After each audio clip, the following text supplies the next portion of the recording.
ஓட்டுகளை பணம் கொண்டு கொள்ளையடிக்கின்ற விபரீதம் வளர்ந்து விட்டது. ஓட்டுக்கு 500, 1000, 2000 வரை கொடுப்பதற்கு தயாராகிவிட்டார்கள். கிட்டத்தட்ட ஒரு 10-15 ஆண்டு காலமாக வளர்ந்து வளர்ந்து வளர்ந்து ஒரு பக்கம் திருமங்கலம் பார்முலா, இன்னொரு பக்கத்தில் ஸ்ரீரங்கம் பார்முலா என்று நாம் பேசுகிறோமே தவிர இன்றைக்கும் அந்த பணத்தின் ஆதிக்கத்தில் ஜெயித்து விடலாம் என்று ஜெயலலிதா மனக்கோட்டை கட்டி கொண்டிருக்கிறார். 200க்கு மேற்பட்ட தொகுதிகளில் ஜெயித்து விடுவோம் என்று அவர் நம்புவதற்கு ஒரே காரணம் அந்த ஆட்சியின் சாதனைகள் அல்ல, மக்கள் மனநிலையை அவர் அப்படி கணக்கு போடுகிறார். இலவசங்கள் தந்திருக்கிறோம், கிரைண்டர், மிக்சி, ஃபேன், மடிக்கணினி இத்தியாதி இத்தியாதி ஒரு 16,000 ரூபாய் மதிப்புக்கு வீடுகளுக்கு கொடுத்திருக்கிறோம். இலவச அரிசி வழங்குகிறோம் 20 கிலோ. போதாக்குறைக்கு ஓட்டுக்கு 1000க்கு குறையாமல் கொடுக்க போகிறோம். இதை வாங்குகிற பெண்கள், இதை வாங்குகிற பெரியவர்கள் வீட்டுக்கு 10,000 வருகிறது, 20,000 வருகிறது. இந்த பணத்தை வாங்கி கொண்டு நாம் ஓட்டு போடாமல் எப்படி இருக்க முடியும் என்று நினைத்து போடுவார்கள் என்று அவர் நினைக்கிறார். அண்ணன் கலைஞர் அவர்களுடைய திட்டமும் அவர்களும் ஓட்டுக்கு 1000 ரூபாய்க்கு தயாராகிவிட்டார்கள்.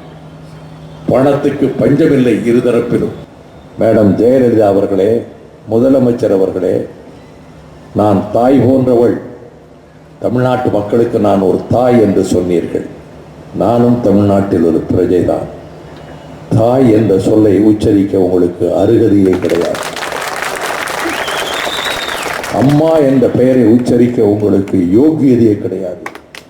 தாய் என்றால் தெய்வத்துக்கு சமம், அம்மா என்றால் தெய்வத்துக்கு சமம். நான் என் தாயை வணங்குகிறவன் மட்டுமல்ல, தாய்மார்களை வணங்குகிறவன்.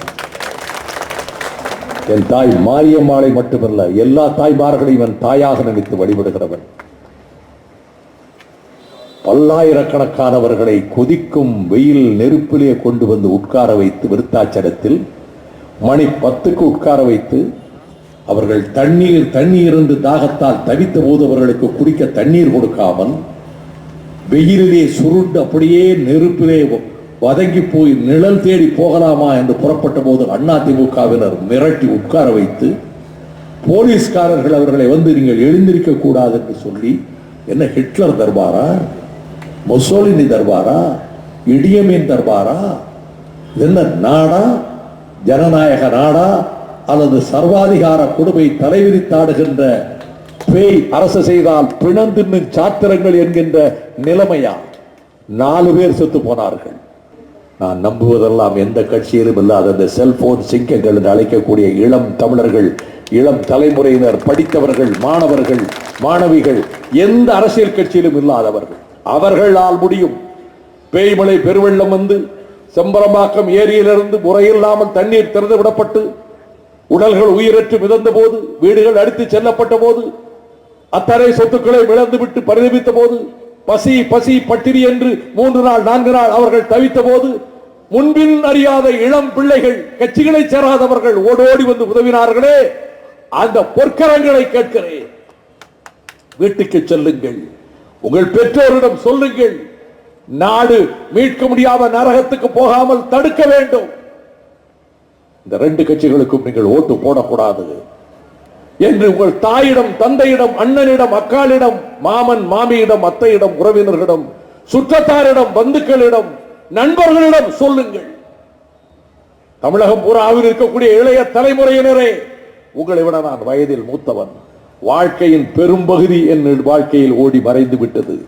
எதிர்காலத்தை பற்றி நான் கவலைப்படுகிறேன். என் தாய் தமிழகத்தின் எதிர்காலத்தை பற்றி நான் வேதனைப்படுகிறேன். வருங்கால பிள்ளைகளினுடைய நலனை பற்றி நான் அக்கறையோடு கவலைப்படுகிறேன்.